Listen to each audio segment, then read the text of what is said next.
la oración del Señor.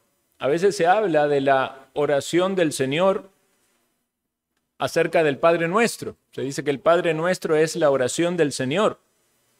Pero como se mencionó en el sermón anterior, ciertamente esa es la oración con la que el Señor enseñó a orar, y no una oración que el mismo Señor hiciera, porque Él no podía pedir perdón por sus deudas o pecados, porque no hay pecados en el Señor. Este capítulo sí es la oración del Señor.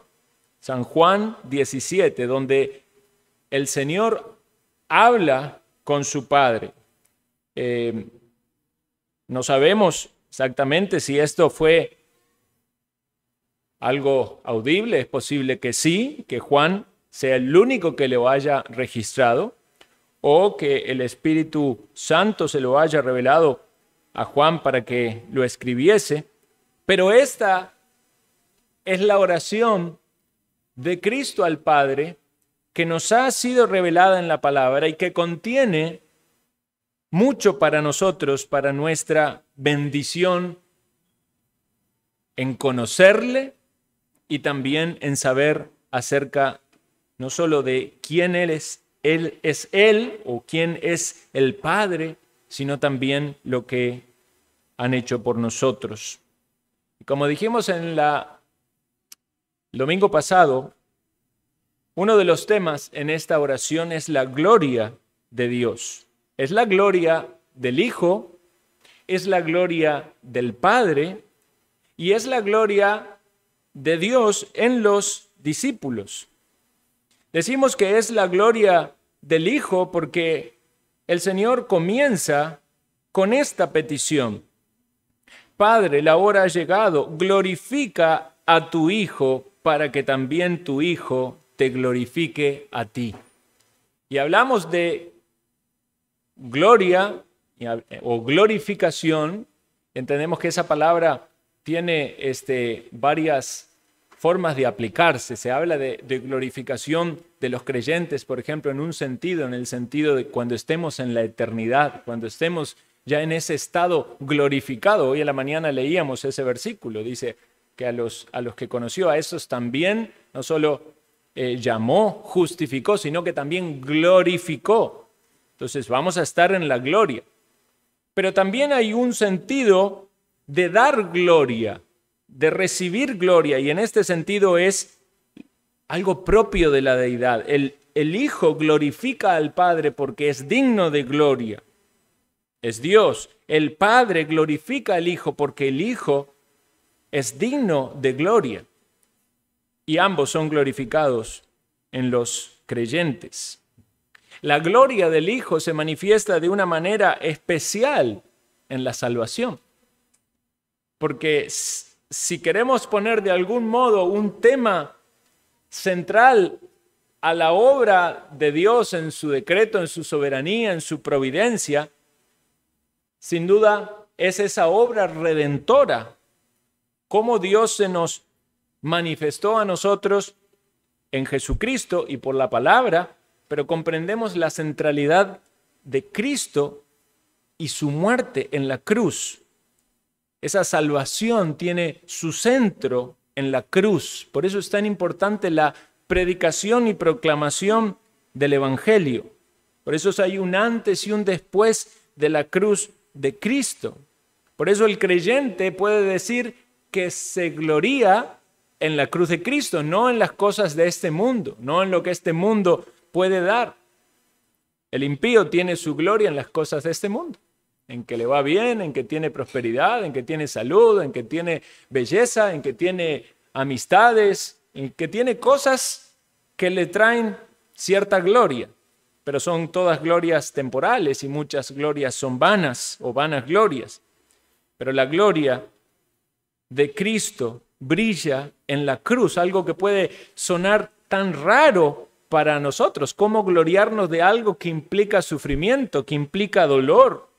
Pero es allí en la cruz del Calvario donde la gloria de Cristo brilla porque se realizó la expiación, el pago por todos nuestros pecados, para que seamos redimidos, para que seamos librados de un castigo que de otra manera está asegurado. Para todos aquellos que rechazan a Cristo y que no creen en Él, tienen un castigo asegurado, una condenación asegurada.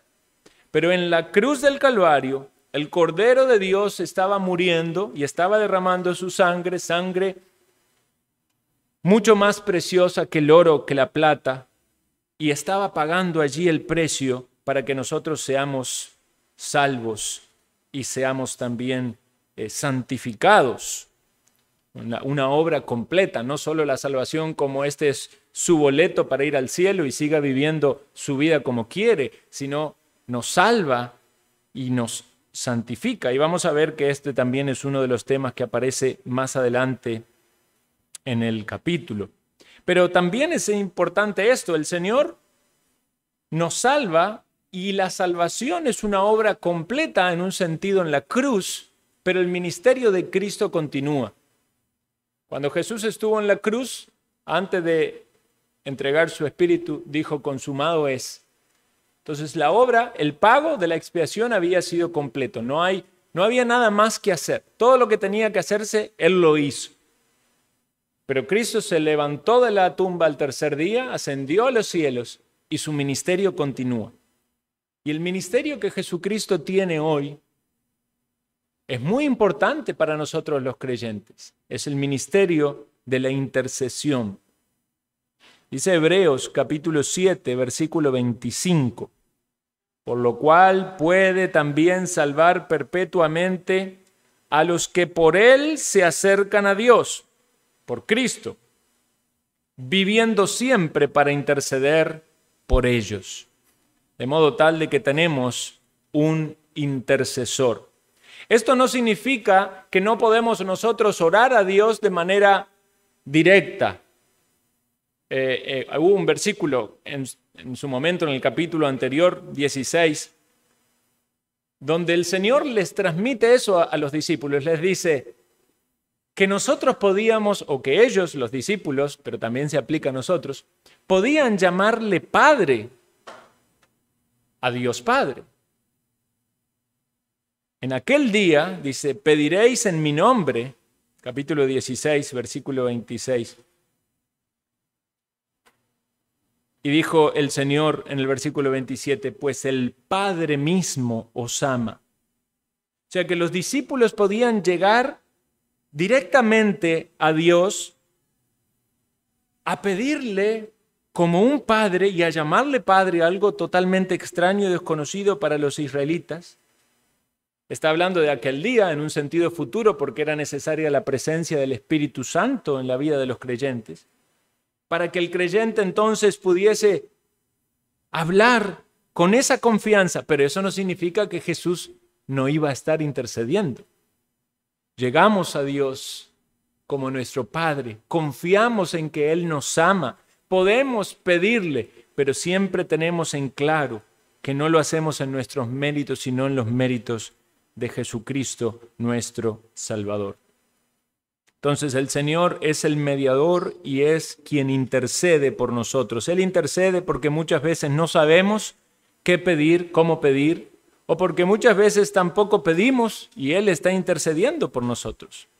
Y justamente es providencial, pero lo que veíamos en la escuela dominical y lo que leíamos ahora en la lectura bíblica nos hace reflexionar en estas cosas. Hay 3 peticiones generales en esta oración, en todo el capítulo. La primera es, Jesús pide que guarde a los discípulos del mal. La segunda es que los santifique. Y la tercera es que los discípulos estén unidos. Estas son las 3 peticiones que hace por los discípulos. Primeramente, el Señor habla de sí mismo y le pide al Padre ser glorificado con aquella gloria que tuvo antes de que el mundo fuese. Pero luego pide por los discípulos y luego pide por aquellos que todavía no habían creído, pero iban a creer. Ahora, antes de ver estas peticiones particulares, vamos a notar de que hay un preámbulo largo. El domingo pasado meditamos el versículo 1 hasta el versículo 5. Ahora vamos a leer desde el versículo 6 en adelante, pero quisiera antes recordar un poco sobre ese preámbulo. ¿Qué es lo que Jesús está diciendo antes de decir la petición? Guárdales del mal. Bueno, vean lo que dice allí el versículo 2 y meditamos en el sermón pasado. Como le has dado potestad sobre toda carne para que dé vida eterna a los que le diste. El Señor tiene poder para salvar. Y esta palabra poder o potestad puede entenderse también como autoridad. El Hijo le pide al Padre ser glorificado con aquella gloria y recuerda en esta oración que Él recibió ese poder y esa autoridad del Padre para salvar. Bendito Dios, qué misericordia tan grande, que viendo la humanidad perdida, cada uno en sus delitos y sus pecados, nos envió un Salvador, ¿verdad?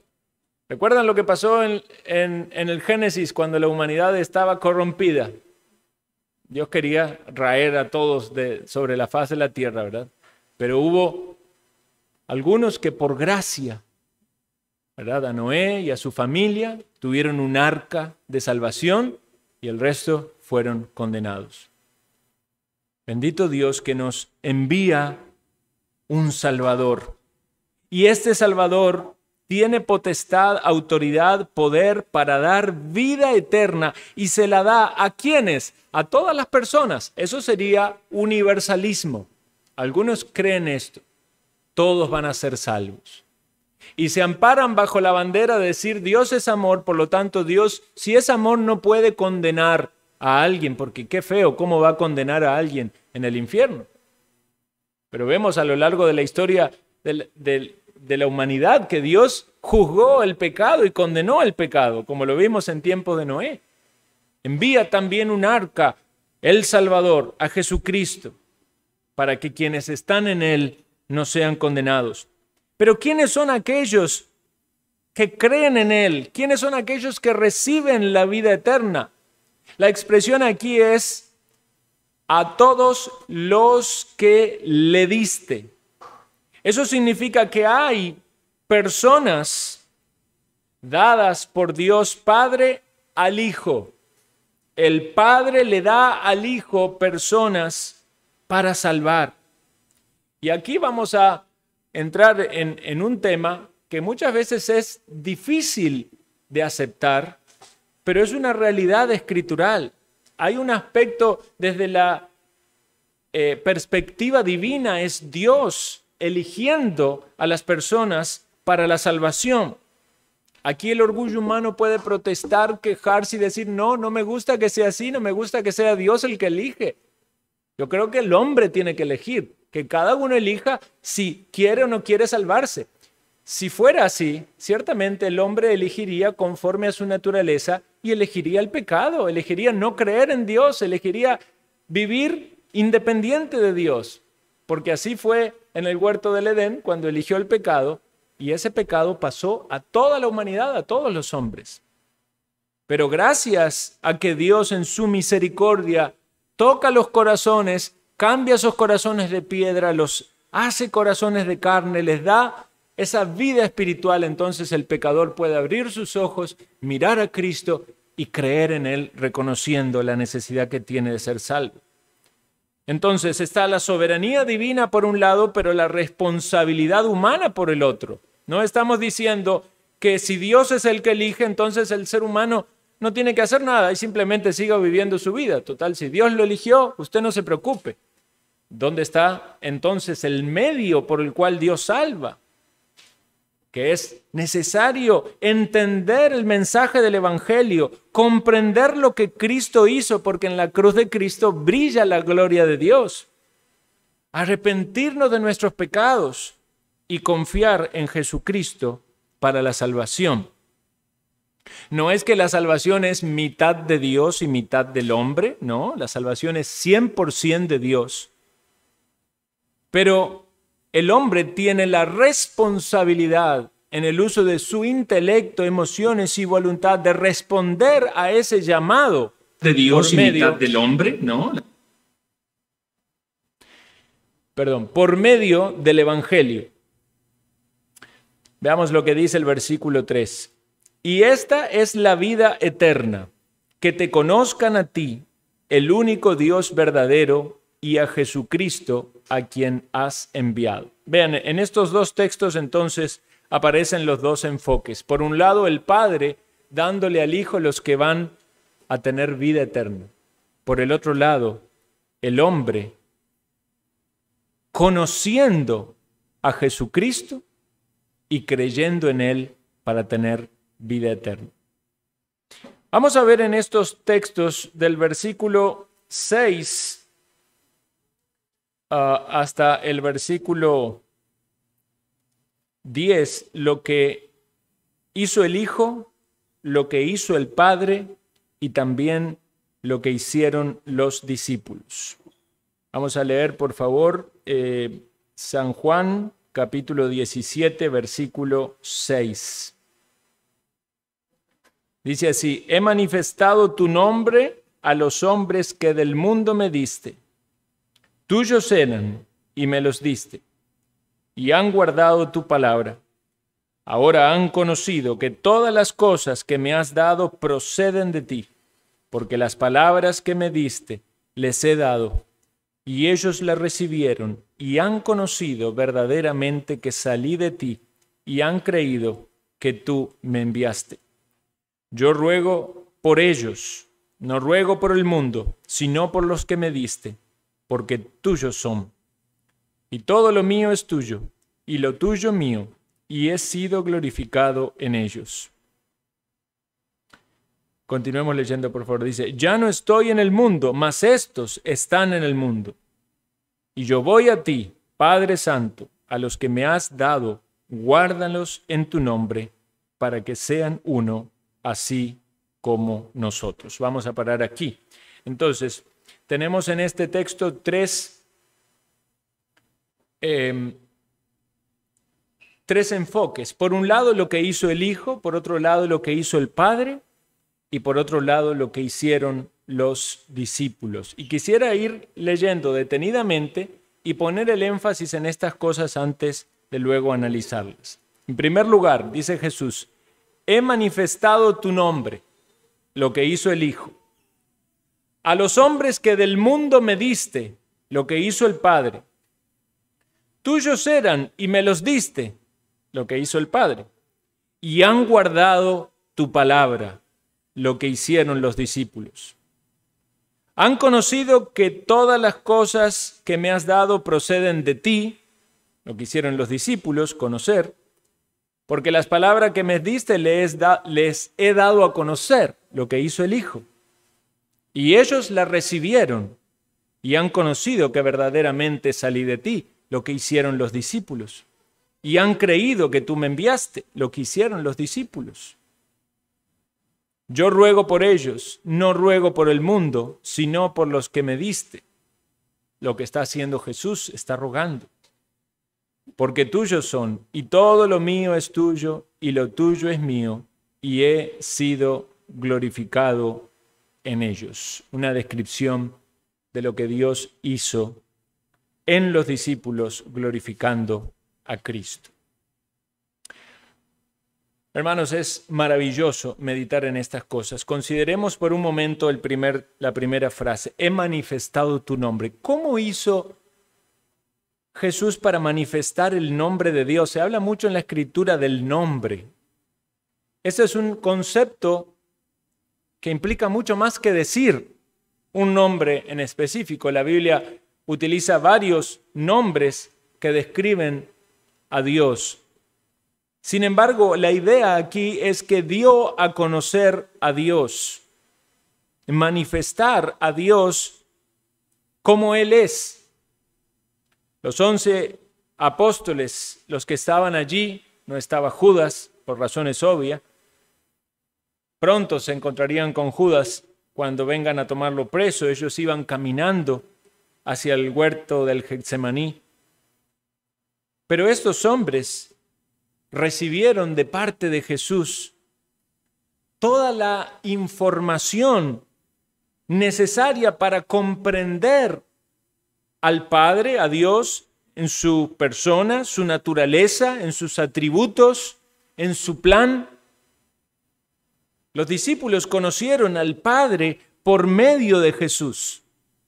Ellos aprendieron que el Padre es un Dios personal y amoroso porque vieron el amor de Dios Padre en el Hijo. Ellos conocieron al Padre, que es santo, porque vieron al Hijo en una vida sin pecado entre ellos. Ellos conocieron al Padre en sus obras poderosas, porque vieron las obras poderosas que Jesús hizo. Jesús manifestó al Padre en muchos aspectos, en su santidad, en su amor, en su misericordia, en su poder. ¿Recuerdan lo que le dijo a Felipe cuando le pedía a Felipe, muéstranos al Padre? Le dice, tanto tiempo hace que estoy con vosotros, Felipe, y me dices, muéstranos al Padre. ¿No crees que yo soy en el Padre y el Padre en mí? Y es importante esto. Jesús no le dice, yo soy el Padre, como algunas corrientes heréticas dicen o quieren hacer creer. Jesús no es el Padre. Jesús cuando ora al Padre no está hablando consigo mismo. Son dos personas, un solo Dios. Por eso Jesús lo expresa así a Felipe. ¿No crees que yo soy en el Padre y el Padre en mí? Las palabras que yo hablo no las hablo por mi propia cuenta, sino que el Padre que mora en mí, Él hace las obras. Entonces en el lenguaje parece ser que se nos enredan las cosas, pero precisamente porque es imposible para nuestro entendimiento comprender la idea de la Trinidad o el concepto de la Trinidad. Dios es uno y es tres. Es un solo Dios y son tres personas. Pero aceptamos esta revelación de Dios manifestado de esta manera. El Padre en el cielo enviando a su Hijo, el Salvador, el Hijo viniendo y cumpliendo esta obra redentora. El Espíritu Santo obrando en los corazones para transformarlos, para que crean en la verdad. El profeta Isaías dice acerca del Hijo, un niño nos es nacido, hijo nos es dado, y el principado sobre su hombro, y se llamará su nombre admirable, consejero, Dios fuerte, Padre eterno, príncipe de paz. Hablando del nombre, he manifestado tu nombre, dice Jesús. Y aquí se habla del nombre de Jesús. Y muchos nombres, que no hay manera de poder entenderlo de otro modo si no aceptamos que Jesucristo es Dios. Cuando el ángel le habló a José acerca del nacimiento de Jesús, hizo referencia a la profecía de Isaías y le dijo, he aquí, una virgen concebirá y dará a luz un hijo y llamará su nombre Emmanuel. Y no era que le iban a poner ese nombre, se va a llamar Emmanuel, porque también otro texto dice que se llamará Jesús. Pero ¿cuál es el significado de Emmanuel?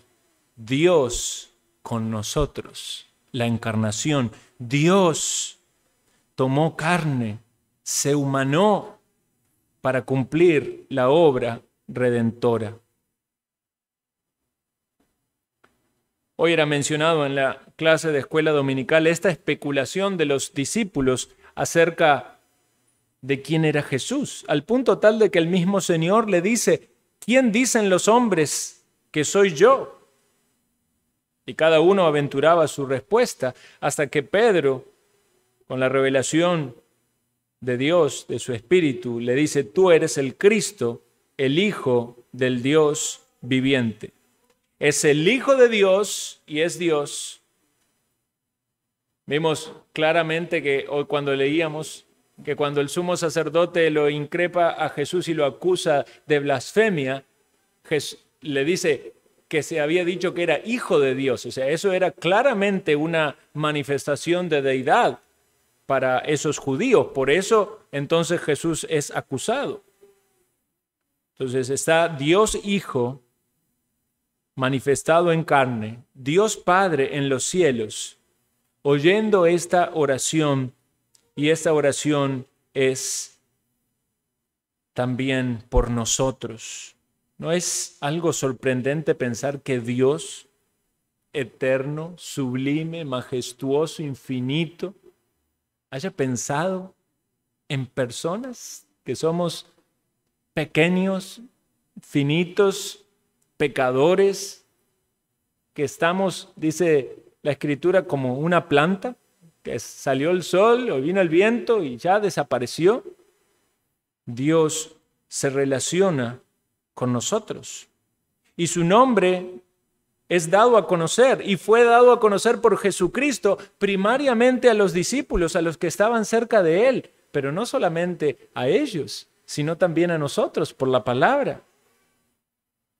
Dice Jesús: a los hombres que del mundo me diste, tuyos eran y me los diste. Las personas que Dios salva son dados por Dios el Padre al Hijo, son un don de Dios el Padre al Hijo. El Hijo paga por ellos. Son de Dios. Pertenecemos a Dios no solo por creación, sino también por elección. Dios los ha elegido. No había nada en mí que sea digno de esa elección. Dios me eligió a mí por esta razón. No. Fue la pura gracia de Dios que elige a aquellos que han de ser salvos. Y se los da el Hijo porque el Hijo ha de pagar por ellos, ha de hacer una obra sacrificial por ellos, pero también el Hijo los guarda.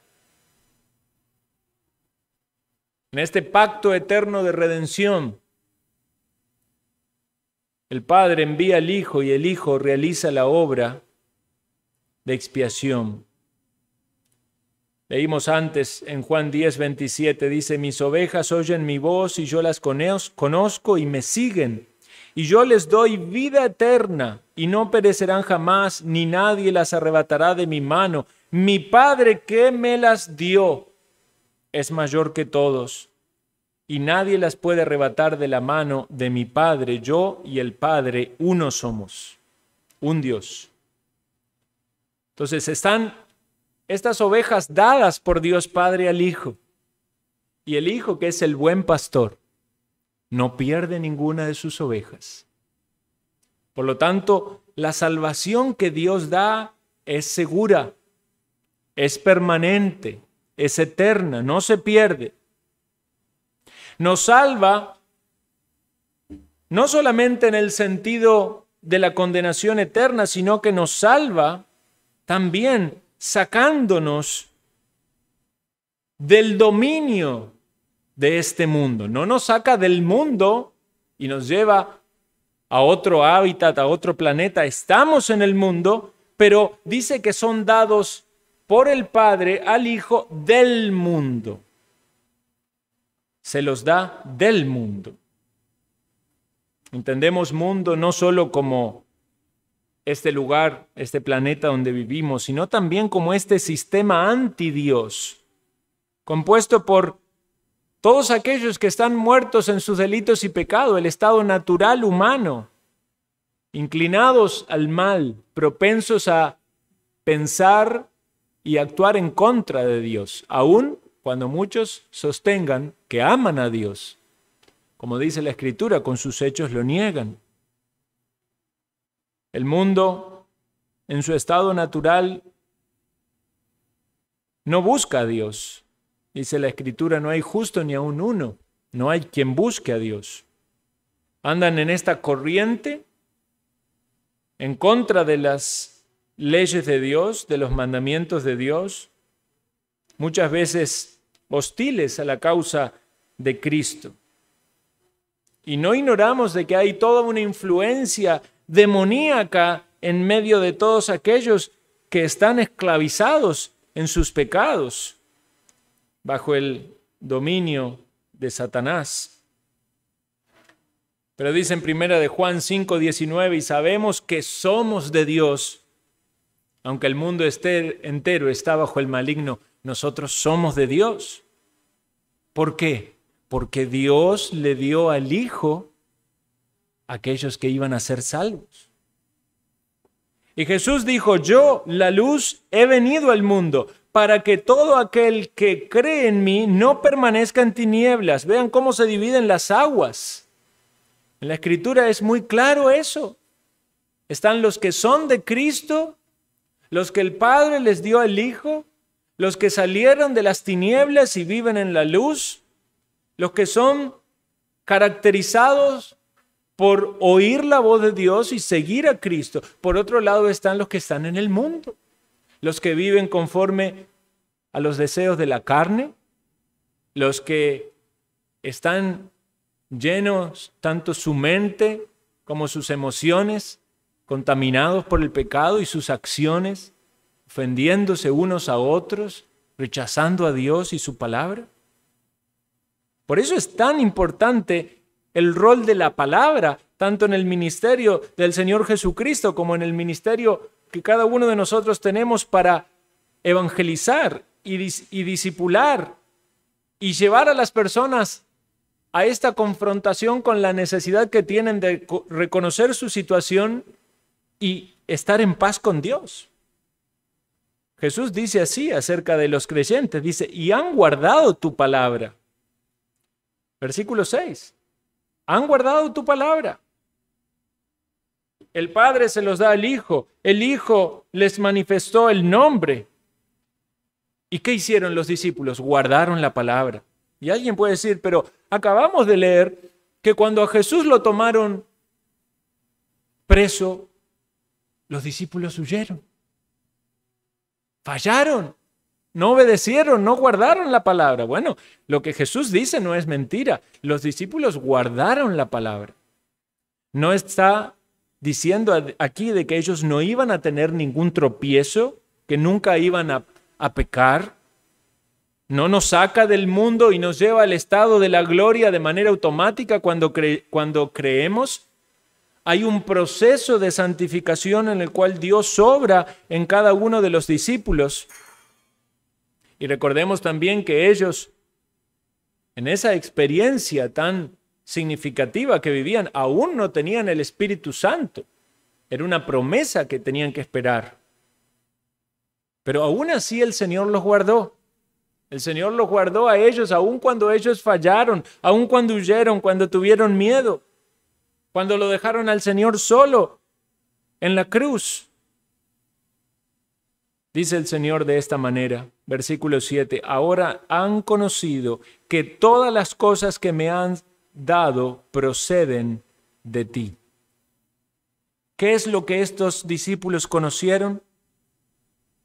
Que todos los beneficios espirituales para la propia vida de ellos, la verdad, la gracia, la bondad, el amor, el perdón, la redención, todas las cosas que tienen que ver con la salvación, la misma palabra de Dios, viene de Dios y es manifestada por Jesucristo. Por eso ellos escuchan a Cristo y le siguen y creen en Cristo. Es el Mesías, es el enviado de Dios, es el Salvador del mundo. Vean la diferencia con el resto. Buscaban cómo hacerle tropezar a Cristo. Querían que diga algo inapropiado. Buscaban cómo matarle.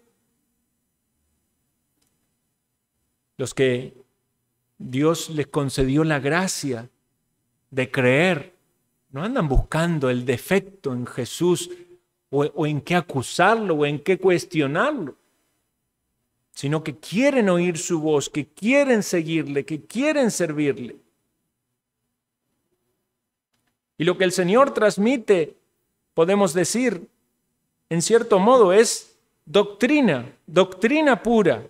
Versículo 8, porque las palabras que me diste les he dado, y ellos la recibieron y han conocido verdaderamente que salí de ti y han creído que tú me enviaste. Y aquí hay dos enfoques entonces. Por un lado,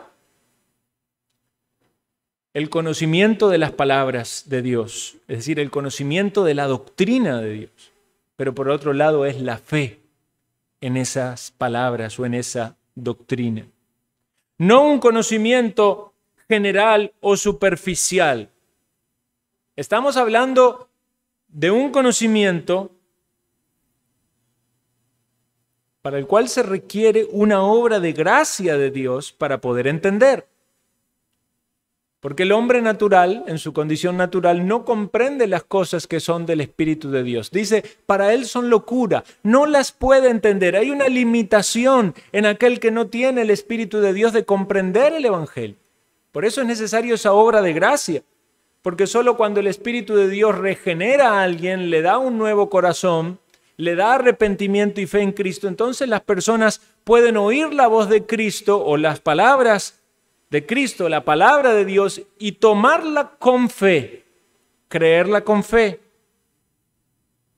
Creen que Jesús es enviado del Padre, creen que es Dios, creen que Él es el mediador, el camino al Padre. Creen que Él es el Salvador. Y estamos hablando del mensaje central de la Escritura. Jesús vino a buscar y a salvar lo que se había perdido. ¿Ha usted comprendido esas palabras?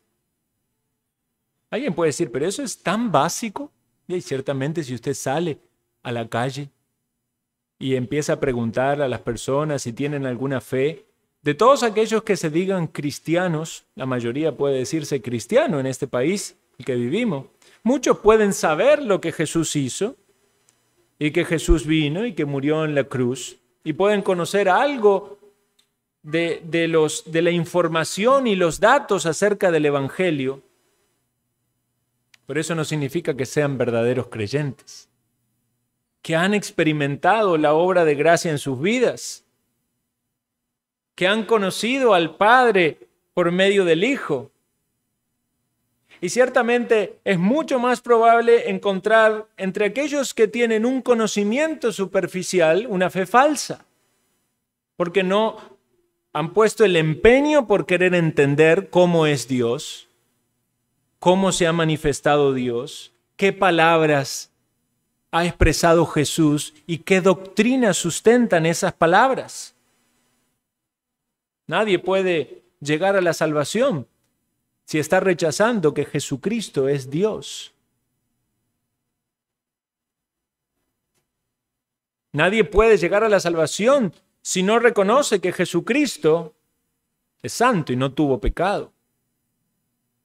Nadie puede experimentar la salvación si no comprende que lo que Jesús estaba pagando en la cruz es el precio por la culpa del pecado de los hombres, pero también entenderlo en un sentido personal, individual. Estaba pagando por mi pecado. Porque usted puede ver un Salvador distante, un Salvador que salvó así en general a todos, pero eso no significa que es su Salvador. ¿Por qué vino Jesús entonces? Sí, de acuerdo al texto, vino porque el Padre le envió. Vino porque es el Salvador, el único Salvador. Vino porque nos ama. Vino para cumplir esa obra de redención. ¿Para qué vino Jesús? Vino para manifestar al Padre. Vino para darnos vida eterna. Vino para morir por nuestros pecados.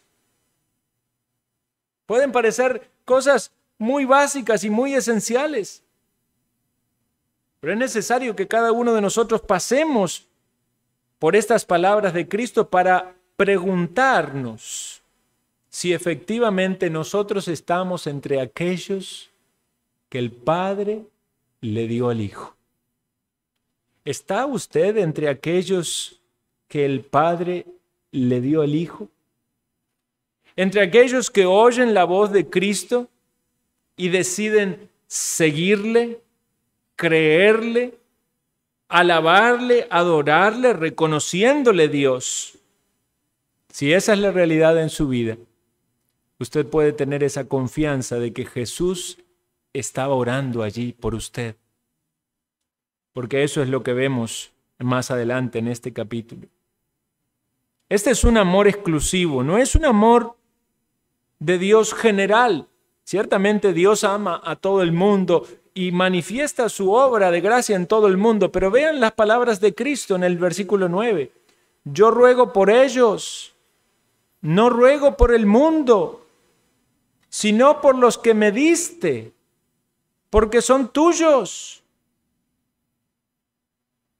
Jesús no está rogando por todo el mundo. Hermano, amigo, entienda esto. El amor salvífico es un amor exclusivo de Dios. No está rogando por todos. Está rogando por los que creen o los que van a creer. En el contexto inmediato, por ellos eran los 11 discípulos. Pero nos hace pensar en el ministerio intercesor de Jesús por los salvos, por los que son hijos de Dios, los que han sido recibidos a misericordia, los que hemos ido a Cristo en arrepentimiento y en fe y creemos que Él cargó nuestros pecados en la cruz. ¿Es esa tu confianza? Cristo intercede por mí.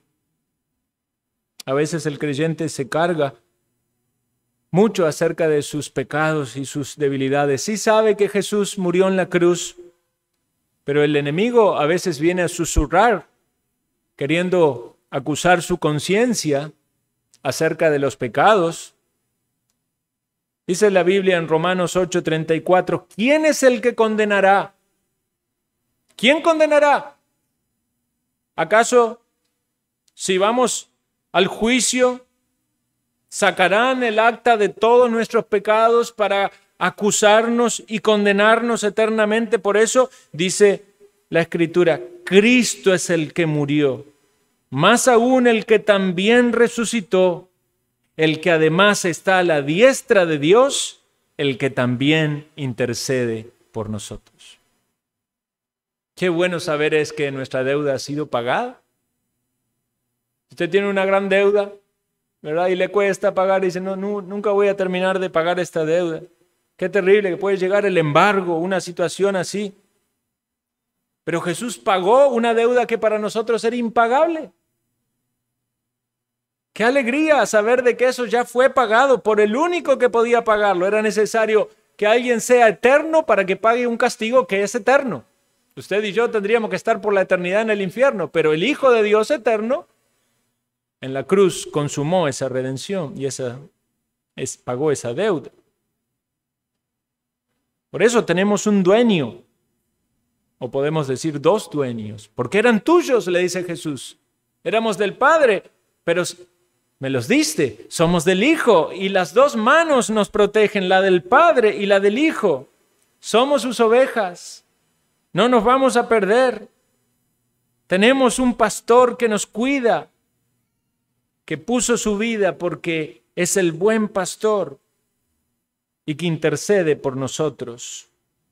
¿Ha pensado usted entonces, estimado hermano y amigo, que su vida, mi vida, no es nuestra, sino que es de Cristo? No solo por creación, sino también por elección y también por redención. Dice el versículo 10, el Señor al Padre le dice, y todo lo mío es tuyo y lo tuyo mío. ¿Escuchó eso? Todo lo mío es tuyo y lo tuyo mío. Imagínese usted a un ángel diciéndole a Dios, Dios, todo lo tuyo es mío. ¿Usted se imagina un ángel que pueda decir esas palabras? Como algunos creen que Jesús es un ángel, el primero creado, que le puede decir, todo lo tuyo me pertenece. Esas palabras solo las puede decir Dios. El Hijo y el Padre, aunque manifestados distintos en función, es un mismo Dios en esencia y el Espíritu Santo. Por eso Dios glorifica al Hijo y lo glorifica en nosotros, dice allí, en ellos. El Hijo se encarga de glorificar al Padre y el Padre se encarga de glorificar al Hijo. Y ambos son glorificados en el creyente. El creyente entiende que debe vivir para la gloria de Dios. ¿Y qué busca? Seguir a Cristo, obedecer la palabra del Señor, ser discípulo de Cristo, honrar al Padre, adorar al Padre. Dios es glorificado en los creyentes. Hoy en la mañana veíamos el primer párrafo de la confesión de fe sobre Cristo como mediador. Quisiera leerlo nuevamente antes de finalizar. Dice así, presten atención, agradó a Dios en su propósito eterno escoger y ordenar al Señor Jesús, su Hijo unigénito, conforme al pacto hecho entre ambos, para que fuera el mediador entre Dios y el hombre, profeta, sacerdote y rey, cabeza y salvador de la iglesia, heredero de todas las cosas y juez del mundo. Y escuchen esto, a quien dio desde toda la eternidad un pueblo para que fuera su simiente y para que a su tiempo lo redimiera, llamara, justificara, santificara y glorificara. Allí estaba usted y yo, hermanos. Si usted ha creído en el Señor Jesucristo, desde la eternidad dado por el Padre al Hijo, y en este momento que estamos leyendo, el Señor estaba a horas de consumar esa obra de redención, de justificación, cargando el pecado sobre sus hombros, yendo a la cruz y sufriendo como el más vil pecador, para que todo aquel que en Él cree no se pierda, mas tenga vida eterna. ¿Ha creído usted en el Señor Jesucristo? ¿Ha reconocido que Él es el Salvador a quien Dios envió? No va a haber gozo mayor en su corazón que cuando usted tenga la seguridad y la paz de que Cristo pagó por sus pecados. Y mientras tanto usted no lo haga. Esto retumba en su mente, sabiendo de que aún sus pecados están sobre usted mismo y un día deberá ir y pagar por ellos. Venga a Cristo, arrepiéntase de sus pecados y crea en el Salvador. Y el Señor dice, el que a mí viene, no le echo fuera. Oremos.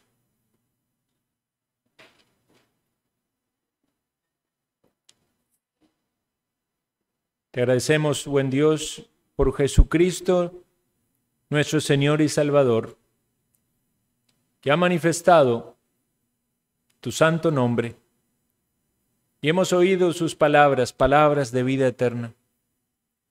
Y hemos reconocido nuestra condición. Y hoy podemos con gozo en nuestro corazón saber que Él es nuestro mediador, porque hemos creído en Él. Quizás hay entre nosotros personas que aún no tienen una fe verdadera. Señor, tú sabes qué es lo que está allí fallando. ¿Es algo en el entendimiento del Evangelio? ¿Es una dureza en el corazón, pecado que no quieren abandonar? Toca sus corazones, Señor. Llama a tu pueblo, a tus ovejas, para que vengan a los pies de Cristo y para que se unan al resto de los salvos para alabar y exaltar tu santo nombre en espíritu y en verdad. Porque tú, oh Padre, buscas verdaderos adoradores que te adoren de esa manera. Pedimos, Señor, tu obra de gracia en medio nuestro y que tu nombre sea glorificado en Cristo Jesús. Amén.